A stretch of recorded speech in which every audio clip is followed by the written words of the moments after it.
All right. So this is advanced financial management.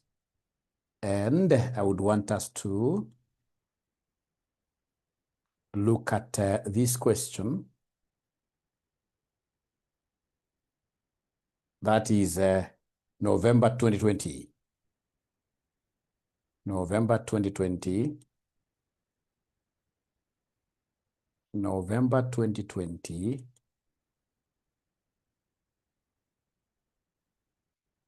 November 2020.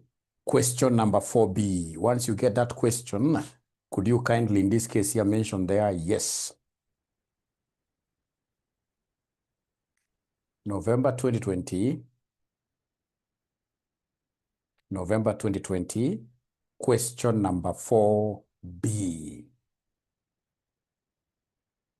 November 2020. Question number 4B. Is there somebody who has been able to get that question, my good students?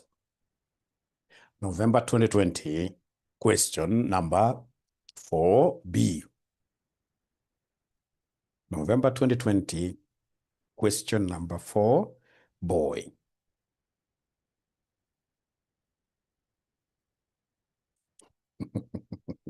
It's fun when you are the teacher, especially knowing very well that you're not going to do an exam. Yeah, great. So have they gotten the question, ladies and gentlemen, ladies and gentlemen? Yes, yes, yes. So now we can do the question. So I'm trying to imagine if this examiner will be a tough ninja, yeah, what are these quite extremes can he touch?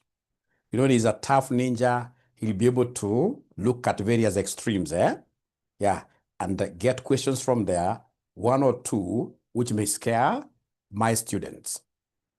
Of course, however tough he will be, we are as well seasoned ninjas. We still have to pass. So November 2020 is one of those kind of extreme but very easy questions. Only there are times students are not able to interpret such questions very well. So you're told that an investor has acquired a call option. So remember, a call option gives you the right to buy. Yeah, the right to buy. But of course, not an obligation. The options premium is 5 per option. So the excess price there is 100, and the options premium is 5 per option. The following are the possible market prices in shillings of the option. So they want us, number 1, to determine the option value based on each of the above market prices. Ladies and gentlemen, I gave you a very good example of somebody who is selling potatoes in Moranga, just here, good town, good town. So you go and discuss, you as a hotelier based in Nairobi, you discuss with this guy, tell this guy, I'm giving you some initial premium of say 100,000, which will be able to enable you till you have 50 acres and of course buy, in this case here, seeds.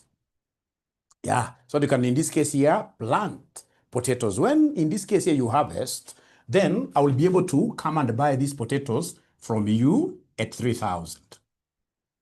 Yeah, so this one here is what we call a call option, because the option that you have will be able to give you the right to buy, but you're not obligated. So this is what we call exercise price, exercise price. Now from there, harvesting has come, we look around. So the market price, the market selling price, the market selling price, the market selling price, the market selling price. In this case here, for example, if the market selling price, when I'm down there, I realize, ladies and gentlemen, that, I realize in this case here that there are farmers who are selling the product, they're selling their potatoes at say 5,000 shillings. At say 5,000 shillings. Yeah, but remember I have a locked in option price. So my option price is cheaper here. So it means that I will be able to exercise the option. And then I make in this case here I make in this case here a profit. A profit. Because you see other farmers are selling at 5,000. So myself, I'll be very, very lucky. I'll be able to buy these potatoes at 3,000 instead of 5,000. So anytime you're given this kind of a question, and then they want you to get value of an option. They want you to get value of an option when they're giving you market price versus excise price. Then to get value of an option, you will simply come and take the market price. You take the market price, you subtract the exercise price. So you take the market price, you subtract the exercise price. So the market price, like here, is 5,000, but myself, I'm getting this at a discounted fee of 3,000. So then the value of the option here will be 2,000. For you to be able to understand very well, let's in this case here, copy the information given in columnar form. In columnar form, you can see they have given me various selling prices. They have given me various selling prices. So I have here the selling prices. So they've told us there the possible market prices. So we have here the selling prices. So the selling prices, what do we have over here? So we have here 114, 112, we have 110, we have 108, we have 106, we have 105, 104, 102, 100, 98, 98, 98, 96, and then 94. 96, and then 94 like that. Great. So remember, we are doing November 2020. Sorry for that. We are doing November 2020, question number 4B. So you see I have a selling price. So then what I need to do is to come and answer Roman 1 quite fast, where they want us to give them the option values. So option values. So in this case here, value of option. How do I get this? It is the selling price given minus X. X is the exercise price.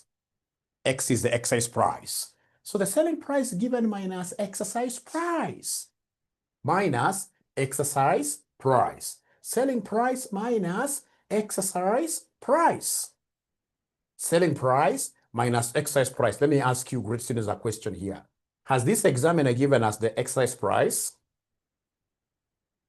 Has he given us the exercise price in this question? How much? How much? What is the exercise price? 100. So like the first one, it will be 114 minus 100.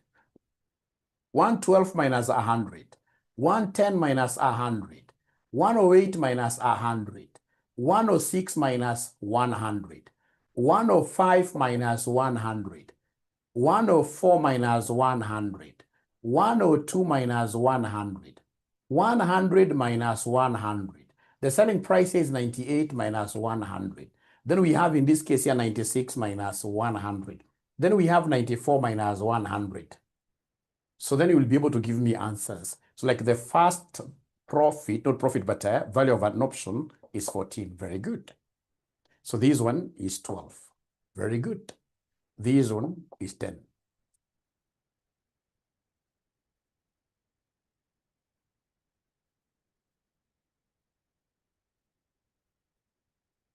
Yeah. So this one here is 8. This one here is 6. This one here is 5. This one here is 4. This one here is 2. This one here is 0. How about this one?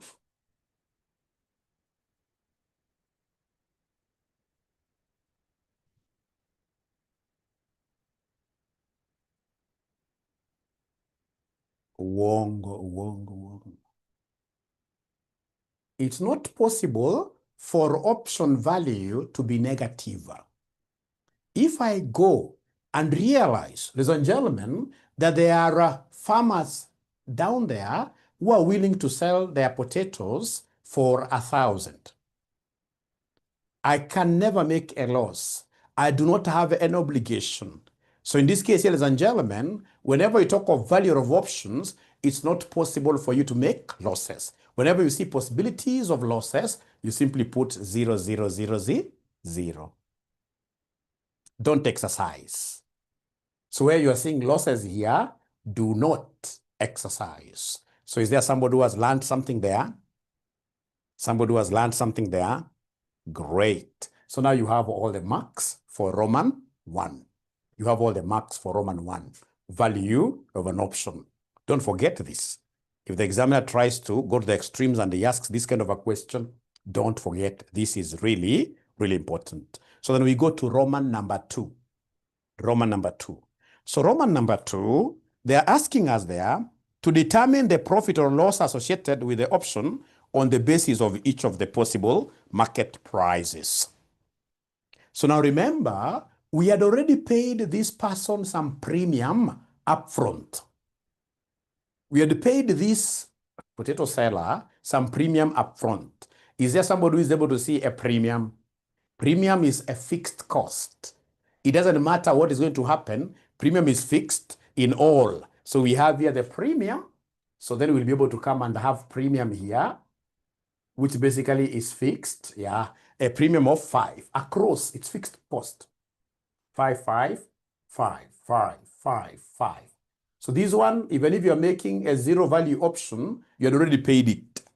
Then you come and create a column here for profit. I just call it profit. Profit. So very easy. You take your value of option, you subtract the premium paid up front. So then this will be 14 minus 5. So this gives me 9. This gives me 7, 12 minus 5. 10 minus 5, this gives me 5. 8 minus 5, this gives me 3. 6 minus 5, this gives me 1. 5 minus 5, this gives me 0. 4 minus 5, now here you can come and have your negatives here because we are deducting a premium which had already been paid. So even if you don't exercise, then your money, in this case, has gone down the drain. So in this case, you have a negative profit there. Yeah, so this gives me minus 3. This gives me minus 5. Then we have here minus 5 throughout. You have answered Roman 2 of this question. Yeah, good question there. Yeah.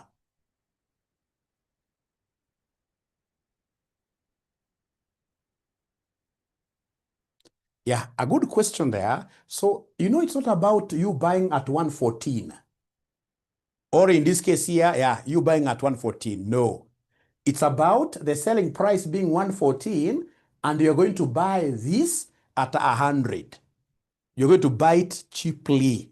It is the savings which becomes the value of an option. What you are able to save, that is the value of your option. Is that okay, ladies and gentlemen? Not even about losing.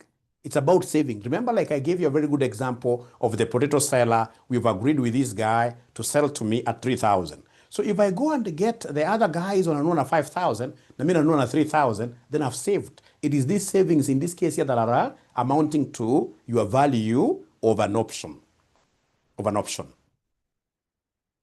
Yeah, so please focus fast. Focus fast. Let's finish the question. Let's finish this fast call option. You work with it to the end so they don't mix up issues. Yeah, focus. Great. So up to here, are we okay, ladies and gentlemen? Yeah, great. And then now we go to the last section of this question where they want us, in this case here, to represent the information above in a diagram where the x-axis represents market price and the y-axis represents profit or loss for the option buyer. So they want the selling prices, ladies and gentlemen, to be on the x-axis and these profits or losses to be on the y-axis. Easy, easy. I'll be able to get, I zoom the board. I mean, you guys are not able to, you're not able to see my board. You're not able to see my board. I thought today the board is very, very clear.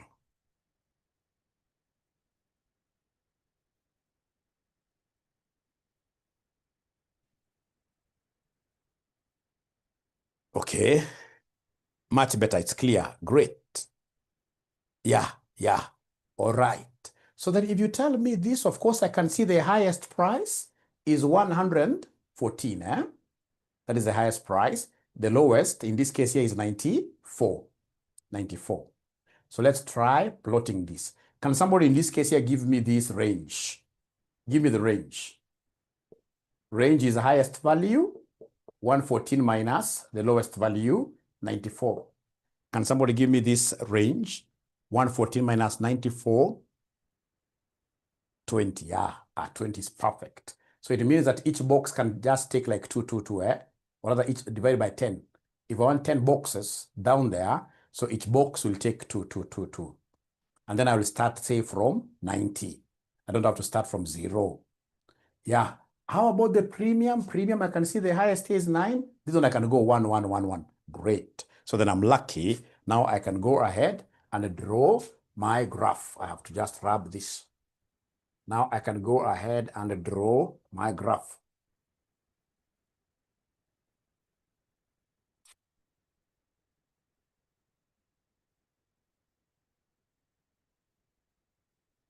So we have here 1, 2, 3, 4, 5, 6, 7, 8, 9, 10.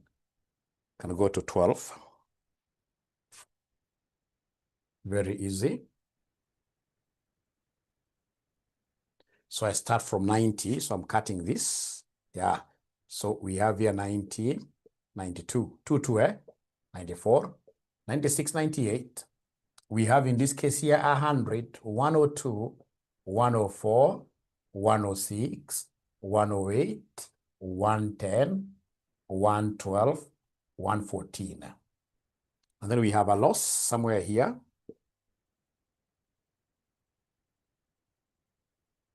Yeah, so -1, -2, -3, -4, -5 was the highest, right? And then the highest here, positive 1, 2, 3, 4, 5, 6, 7, 8, 9, 10. Yeah, so we have here 1, 2, 3, 4, 5, 6, 7, 8. I can just seize at 9. I can seize at 9.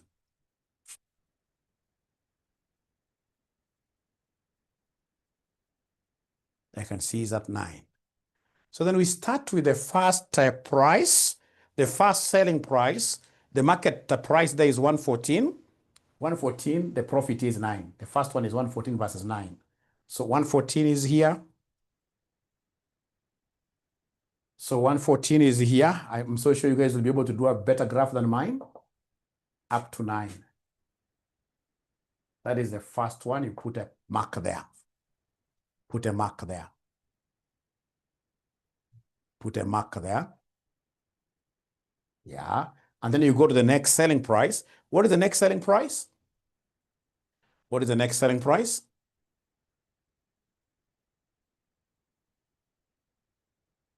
Is there somebody who is able to see the next? 112, isn't it? So 112, Rono, check this. 112 versus the second profit here is 7, isn't it? So 112 versus 7. So long as you remember that here you are plotting profit here versus selling price down here. How you put the axis numbers doesn't really matter. Doesn't really matter. So from there we go to the third one, 110 versus this 5. So we have here 110 versus 5. 110 versus 5. From there we have the next one is 108. So 108 versus 3. 108 versus 3. From there we have, ladies and gentlemen, 106. 106 versus 1. 106 versus 1. From there we have the next selling price is 105. So 105 versus 0. So 105 around here. Yeah, versus 0. After that we have 104. 104 versus -1. 104 versus -1. Yeah, after that we have 102. So we have 102 versus -3. 102 versus -3. Put a marker there. Then we have 100 versus -4. 100 versus -4. From there, you have 98. 98 versus -5. Do we have -4 really? It was 100. Yeah, 100, whatever. So the next one will be 98 versus something -5. Then we have 96 versus -5. So now it's stabilizing. So you'll end up getting something like this. I think even this one is supposed to be. You'll end up getting a straight line, and then of course, which is flat. And then of course, now the others, you'll also get a pretty cool straight line. If you're using, in this case here, yeah, a pretty cool straight line. Yours will be much better than mine. Yeah, what in form starting at 90? So remember, you can see here, if you started from, say, 0, all the way from 0 up to 94, there is nothing. Although there is nothing wrong, you can also say, for example, each box to have 10, 20, but you see from 10, 20, 30, 40, 50, 60, 70, 80, 90, you've got no points there. That's why we normally come and cut this graph. But even if you started with whatever, your graphing really is not an issue. It doesn't matter. Graphing is not an issue. 105 versus 0 iko wapi? You know, I grabbed mine. Sijika kuna 105 versus 0. Purity, use your points. Mine is just for demonstration purposes. I'm so sure you have everything correct there. Just use your points. My points are not very good. My points are not very, very good. So do you guys have some kind of a graph down there? Do you have some kind of a graph down there, my students? It doesn't matter how it looks like. It could be looking like, so long as you have a graph. So long as you have a graph. That is the most important thing. And then they told us, ladies and gentlemen, there to do what here? To make a comment. The comment in this case here is that the comment, if you look at down there, they have told us to interpret the graph. They have told us to interpret the graph. And then, of course, we can tell them that you can see here, the higher in this case here, the market price, the higher the what here? The profit, the higher. So there is a direct relationship between selling price and the profit, because you can see this positivity. Yeah. In terms of losses, we are, we have a floor. We can't go below -5. So -5 happens to be our worst what here? Our worst point, which is maximum. So we are saying from the graph here, we are able to see positivity, that there is a positive relationship between selling price and what here? And the profit. The more the selling price, the higher the profit. However, in terms of losses, we have a maximum loss of Kenya shillings 5. In terms of losses, we are capped. We can't go beyond that. Ladies and gentlemen, I believe we should be able to just leave that question here where we have reached. Because you can imagine, if, for example, you are not able to interpret the question very well from the beginning, should we be arguing about the graph? Should we be arguing about the graph? To me, the most important thing is that I'm able to do number 1 and number 2. Not many students in Kenya will be able to do number 1 and number 2. That is the most important. That is the most important. That is the most important. So do you allow Mwalimu to take on the next question? And before I take on the next question, students asked here, what if this was a put option? So when it is a put option, we reverse the formula. Thanks for asking that. It is a very, very good question. If you're told that this is a put option, if it's a put option and then you are given those many selling prices, if it's a put option and then you are given those many selling prices, now to get value of a put option, value of a put option, you reverse the formula. You say it's X minus the market prices given. Market prices provided. And then, of course, you can never have negatives, Yeah, you can never have negatives. So if it's a put option, this is how you do it.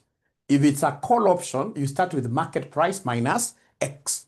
So I believe, ladies and gentlemen, at least you have, the worst bit which can ever happen to you in terms of advanced FM is to get to a question that you know nothing whatsoever about. But at least when you know Roman 1, you know Roman 2, you are kind of taken care of very well. Yeah, you are kind of taken care of very, very well. Roman 1, Roman 2, not many students are able to do even to get started.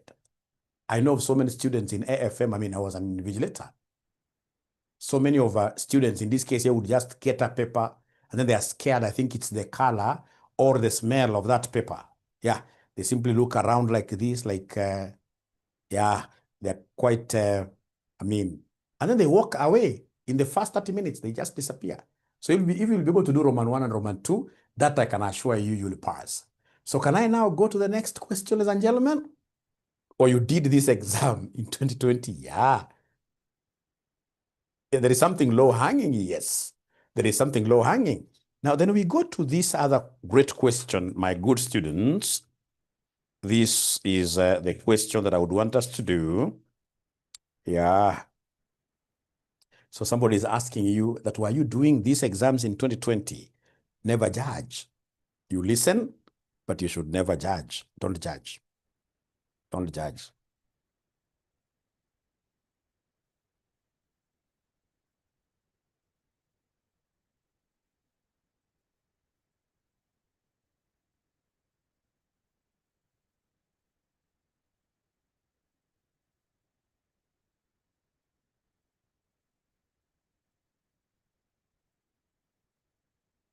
Yeah. November 2018, question number 5. November 2018, question number 5B. November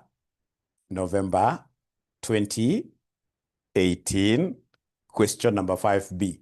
There is somebody who still wants us to interpret. There is somebody who wants us to interpret benevolent. We are not interpreting. After all, when I had the graph here, we said, you can see in this case, there is some positivity. The higher the market price, the higher the profit. And then you can see in terms of losses, we have a maximum loss. Again, benevolent. The moment you know number 1 and number 2, you are okay in this question, I can assure you. You'll not even be able to draw the graph in an exam. You don't trust me. You won't be able to draw the graph in an exam. You'll be a genius for you to be able to draw a graph. That one I can assure you. Please, let's go and harvest some other low-hanging fruits, which in this case, here somebody is asking there, which is so interesting, you know. Great. Yeah. Purchasing power parity, yeah. Ulijua huwezi kosa, eh? Purchasing power parity, yes. November 2018, question number 5B. So have we gotten that question paper, all of us? November 2018, question number 5B. Have we gotten that question, all of us? Great. Jane is saying, well, we do one question of replacement. Which page? I don't know. But some ninja here can send us the question paper in the group, please. Please, some ninja, I don't know. I'm using a very old one. You can see it doesn't even have covers. Very old one. Old is gold. Old is gold. Old is gold. So we are told there, a large manufacturing firm based in Kenya, so you reason like a Kenyan, is tendering for an order in South Africa. So they want to sell because they're manufacturing here and then they get an order in South Africa. The tender conditions state that the payment will be made in South African rands, ZAR, in 24 months' time from now. The company is unsure of what price to tender. The company's marginal cost of production at the time of tendering is estimated to be Kenya shillings 2 million, and a 20% markup is applicable for the company. So exchange rates have been given there. And then I can see, number 1, no forward rate exists for 24 months. Number 2, market price between Kenya and South Africa is given there. Oh, already we have done this question, right? Already they have done this question. Yeah, let's just repeat it. We are revising, right? I think we are revising, right? Let's just repeat it, right? Let's repeat it. Let's repeat it. What do you think? Let's repeat it. We're just revising. We're just revising. We're just revising. We're just revising. So now, ladies and gentlemen, what you need to know here is that we have a selling price. So we have a selling price. So of course they have given us costs. So Kenya. So Kenya, the cost here is 2 million. So to get selling price, we must add markup. So markup is 20%, 20 over 100. So 20 over 100 times 2 million. So 20% times 2 million gives me how much?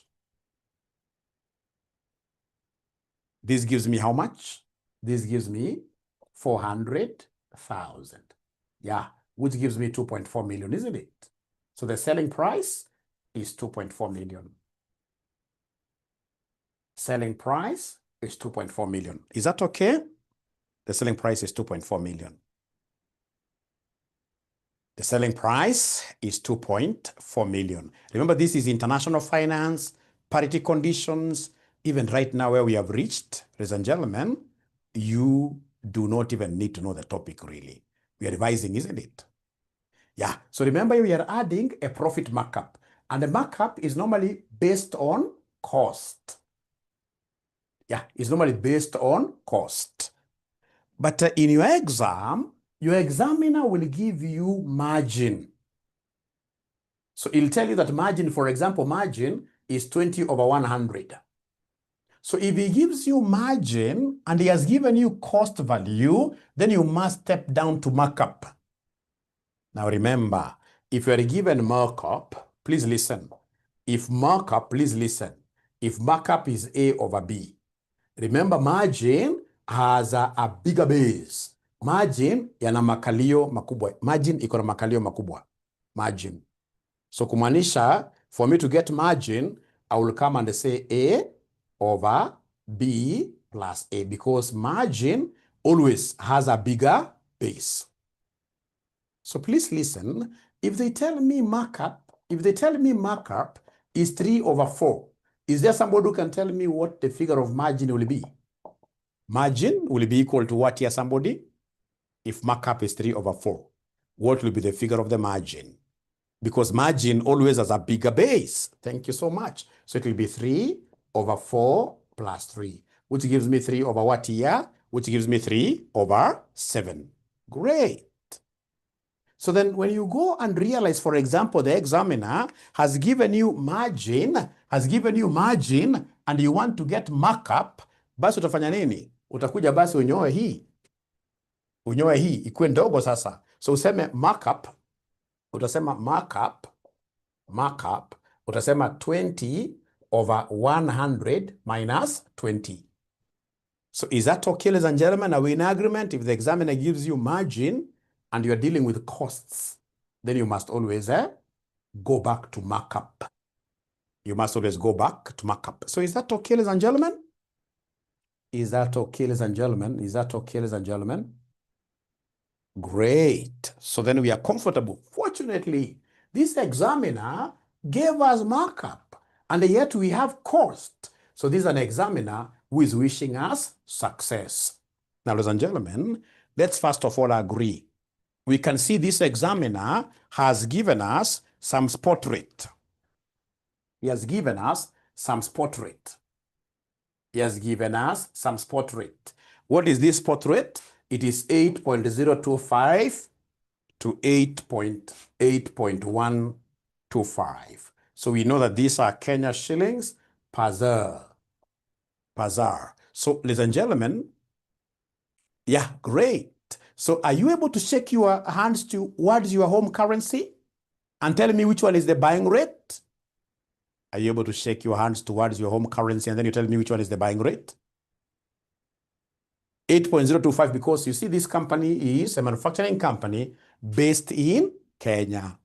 It's a manufacturing company based in Kenya. So in this case here, Kenya shilling is on the left. So the left number becomes buy. So this is buy, and this is what here? Sell. So you are getting marks, remember, you're getting marks. And then tell me, in this case here, is this a selling question or a buying question?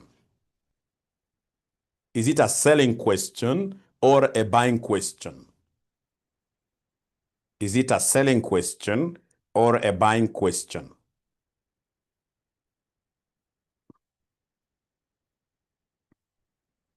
So remember, we are a manufacturing company. We are a manufacturing company based in Kenya. We are a manufacturing company based in Kenya. Yeah, we have even gotten our cost of production. And then, of course, we deliver the order in South Africa. So we are a selling company. The question is a selling company. And if it is a selling company, then this automatically, so it's a selling or exporting company. So automatically, this becomes a receivable question. This becomes a receivable question. And of course, if it's a receivable question, you know you can only receive something from a foreign boyfriend, isn't it? From a foreign boyfriend. Do you remember now this will be a foreign boyfriend? And if it's a foreign boyfriend buys dinner. So it means if it's a receivable question, the role of the bank is to do what here? Role of the bank is to do what here, somebody? The role of the bank is to buy. Because it's a receivable question, the role of the bank is to buy. Up to here, are we together? Up to here, are we together? Question again, please help mwalimu here. This question is November 2018, question number 5B. November 2018, question number 5B. Will they test this question really? Will they give us this question? Let's just finish it. So role of the bank is to buy, and if it is buying, this will be the rate. So this rate here, 8.025 Kenya shillings per South African rand. Per South African rand. So then we have been able to know. But now remember, there is a question, ladies and gentlemen, here. Sheila Yonigani, FRBL. Foreign boyfriend. Don't worry about that, Sheila. Don't worry about that. For now, just focus first of all here. Know that when it's a receivable, and especially when you are a girl, you shall never forget this. When you are a girl, you shall never forget this. That if I'm receiving, then I can only receive anything in this case here when this is a foreign boyfriend. Local boyfriends like myself here, what do you receive from me? Yeah, international disaster. A local boyfriend, BL, sells, isn't it? Sells. We shall overcome. Don't worry about that. You should be able to watch videos of money markets. Now, ladies and gentlemen, remember this is spot rate. This that we have here is spot rate. And what do they want us to do? Using the purchasing power parity model, recommend the tender price. So you see now here, they want us to use purchasing power parity to get a locked-in price, which will be applicable in 2 years' time. Note number one, they are telling us no forward rate exists for 24 months' time from today. But these are long order. So then they want us to use purchasing power parity to calculate a forward rate. They want us to use purchasing power parity to calculate a forward rate. How do we get this forward rate using purchasing power parity? We normally say F equals the spot, which I've been able to identify here, into 1 plus inflation country A all over 1 plus inflation country B, or even B and C, doesn't matter. So remember, purchasing power parity, we use inflation. Any information given down there about interest is not relevant. Is not relevant. So here we are using inflation. We are using here inflation. So local boyfriend receives from foreign girlfriend. Thank you so much, George, for owning this up. Yeah, so in this case here, forward equals spot into 1 plus inflation in country A into 1 plus inflation in country B. So remember, the exchange rate given here is 8.025 Kenya shillings per South Africa rand. So you can see this is like an over. So which country is the top country? Which country is the top country? It's Kenya, isn't it? Yeah, you'll get somebody telling me that, the top country has to be the superpower. South Africa is a superpower. Who told you that Kenya can't beat South Africa? It's not about beating. It's about which currency is on top. So here, Kenya shilling is on top. So it means that Kenya is country A, top country. Top country. Therefore, our S is 8.025 into 1 plus inflation in Kenya. Are you able to see inflation in Kenya, ladies and gentlemen? Are you able to see inflation in Kenya? So inflation in Kenya, they are giving us a figure. If you look at this question very well, inflation in Kenya is 8%. So that is 0.08. Remember that is per annum, and whatever you're fixing is for how many years? For 2 years. Whatever we are fixing here is for 2 years. So 0.08 times 2. All over, 1 plus, what is the inflation in South Africa? Inflation in South Africa, it is 0.06. Remember this 0.06% given there is per annum. It's even written there, annual inflation. And we're looking at a 2-year forecast. So times 2. So then from here, ladies and gentlemen, what you shall come and do here is to use your abracadabra. So if I'm the one doing this, first of all, I'll start with what we have in brackets. So I will say into brackets 1 plus 0.08 times 2. I close brackets, then I say divided by, open another bracket for 1 plus 0.06 times 2, I close. Whatever answer I get, I multiply it with 8.025, and then I'll be able to get the forward. Yeah, can somebody help Aflin by sharing this question on WhatsApp, kindly? Kindly help Aflin by sharing this question on WhatsApp. So according to Gloria Zawadi, you guys are very, very good names. Very good names. She's telling me, in this case here, it is 8.3116 Kenya shillings per ZAR, per South African rand. So please, how you do it inside here is really, really critical. Yeah, so if you have a problem, of course, you can first of all multiply. So like when you multiply, this will be 0.16. So then this one here will be 8.025 times 1.16, because when you take this plus now this, all over 1.12. So perhaps you can do it that way. If you do it this way, you will still end up getting this. So remember that the question is all about, already you know your selling price in Kenya shillings. Then what will this selling price be in South African rands? That is the question. If you read the question very well, the question is quite easy. They simply want you to translate the selling price in South African rands. And fortunately, we know our selling forward contract rate. So from here, we know that 8.3116 Kenya shillings equals 1 South African rand. How about how much in Kenya shillings? What is the selling price in Kenya shillings?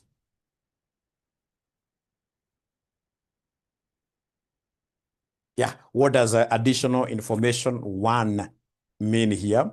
So additional information 1, no forward rate exists for 24 months time. So forward rate is not there. That's why we are looking for it. That's why we looked for it.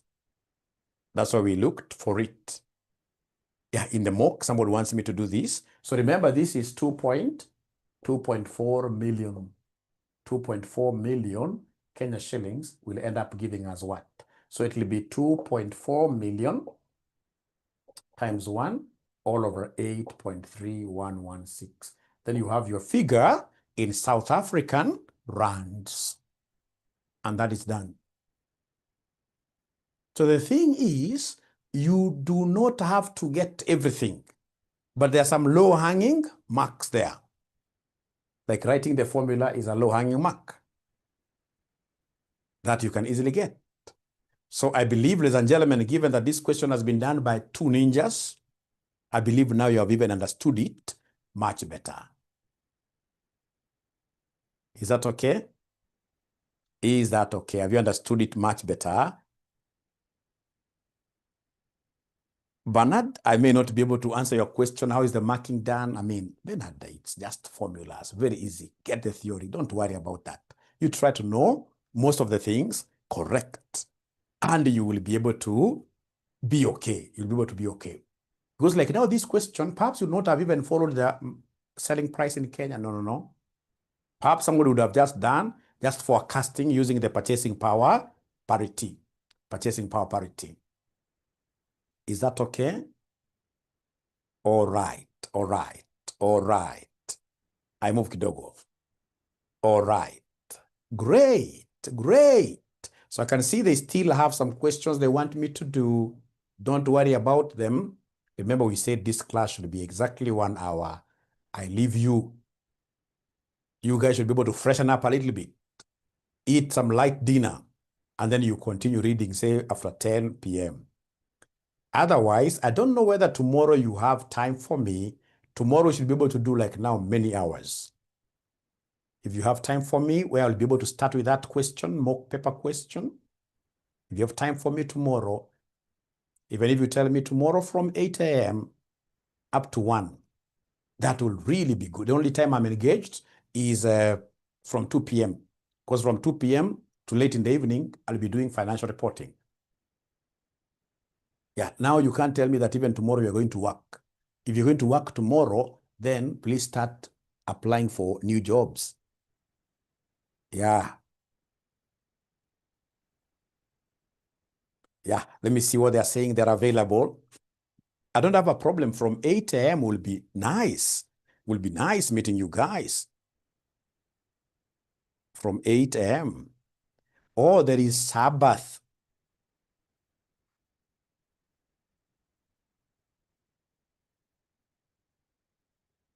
My network had an issue, Lena. I'll be able to repeat that. So